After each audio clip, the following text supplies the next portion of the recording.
හරිනේ. එහෙනම් ගැටුමක් වුණාට පස්සේ මොකද වෙන්නේ? මෙන්න මේ ට්‍රම්පල් සෝන් එක නිසා මෙයාගේ ඇතුලේ තියෙන කෑලි ටික මොකද වෙන්නේ? කැඩිලා තැලිලා මොකද වෙන්නේ? මේ චාලක ශක්තිය අවශෝෂණය කරගන්නවා. හරි. අවශෝෂණය කරගෙන මෙන්න මේ මගියා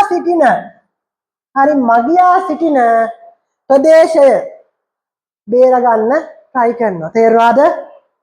එහෙනම් මේ මගියාව ආරක්ෂා කරගන්න තමයි වාහන නිෂ්පාදන සමාගම් හදලා තියෙන්නේ. හරිද? දැන් අපි හිතමු වාහනේ යන මිනිහා ගැන. හරි. ඕගොල්ලෝ කියන්නේ වාහනයකට නැගලා කොයි හරි යනකොට හිතනවනේ ඕගොල්ලන්ට ඇක්සලරේට් කළා පැය කිලෝමීටර් 100කට 120කට විතර ලොකු වේගකින් ගියා නම් හොඳයි පරක් වෙලා තියෙන්නේ.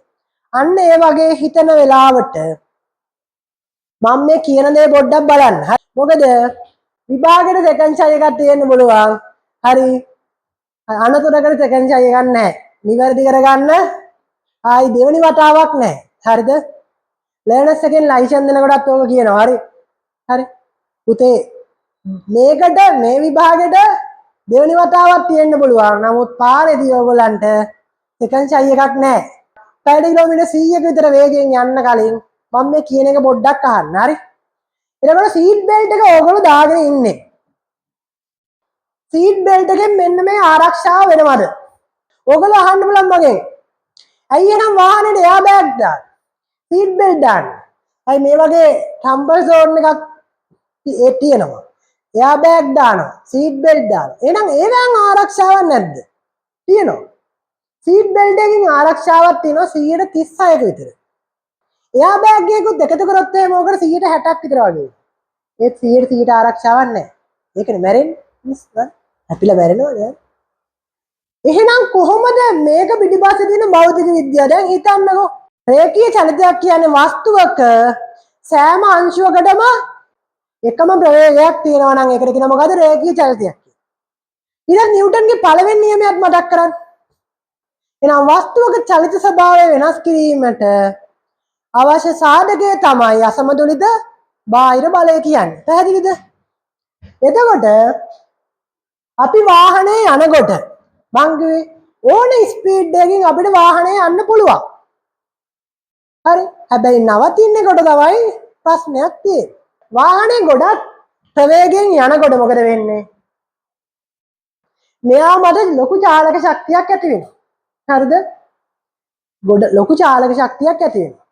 එතකොට ඔයා හිතන්න ඔයත් එක්ක හරි ඔයාගේ අතත් ඔළුවත් ඔළුවේ ඇතුලේ තියෙන මොලේ ඒ තියෙන හැම අවයවයක්ම මොකද වෙන්නේ? ඔයත් එක්ක මේ ගමනේ ඉන්නවා. හරි. එහෙනම් එකපාර බ්‍රේක් පාරක් ගැහුවොත් එකපාර බ්‍රේක් ගැහුවොත් නැත්තම් ගහ කැපුණොත් එහෙම හරි සීට් බෙල්ට් එක කියනවා ඔයා කොහොම ගියක් කමන්නේ වාහනේත් එක්ක නවතින්න කියලා. හරි. එහෙනම් සීට් බෙල්ට් එක නවතිනවා වාහනේත් එක්ක. එහෙනම් පෙනහලු ඊට පස්සේ ඉලෑට කූඩු හරි උගස් කුරේ නේද? හරි. මේ ඉලෑට මේව තියනවානේ. ඒවා ඔයත් එක්ක 100ට ගිය කට්ටිය නේද? නමුත් සීට් බෙල්ට් එක මොකද වෙන්නේ? එකපාරට නැවතුණා. හරි. පෙනහලු වලට එකපාරට නවතින්න පුළුවන්ද? ඊට පස්සේ මේවා අඟේ තියෙන අනිත් අවයව වලට එකපාරට නවතින්න පුළුවන්ද? සීට් බෙල්ට් එක නවතුණා කියලා. නෑ. එහෙනම් සීට් බෙල්ට් එකට හිර වෙලා මොකද වෙන්නේ? මේ ඇට කල්ල යන්න පුළුවන්. තේරුණාද? තේරුණාද? තේරුණාද? එහෙනම් සීට් බෙල්ට් එක නැති වුණොත් එහෙනම් ඔයාව කෙලින්ම ගිහිල්ලා පොලේ ගැහුවාගේ වදිනවා වීදුරුවේ සුක්කානමේ. හරි.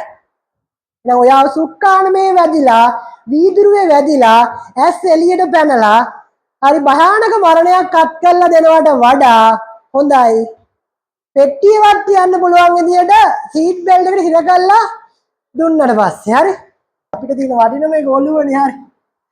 හරි. එතකොට සීට් බෙල්ට් එකෙන් ඇඟ නවත්ත ගත්තට ඔළුව කියනවා අවස්ථිතිය.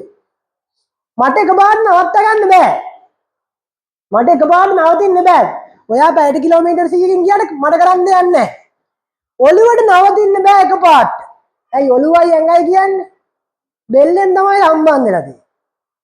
එතකොට ඔළුව ගිහිල්ලා යනවා පැයට කිලෝමීටර් 100කින්. මන්දනය කරන්න ඉන්නේ බෙල්ල. සුසුම්නාවට හානි වෙයිද? සුසුම්නාවට හානි වෙනවා අනිවාර්යයෙන්. පැහැදිලිද? හරි. තේරුණාද?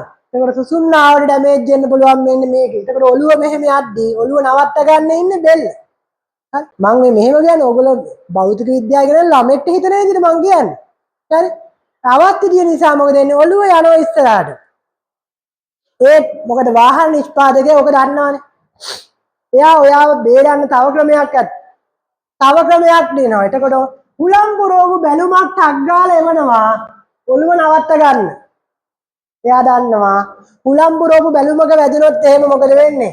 මෙන්න මේ සුසුම්නාවට ඩැමේජ් වෙන්නේ නැති වෙන්න සපෝට් එකක් දෙන්න පුළුවන්. තේරුණාද?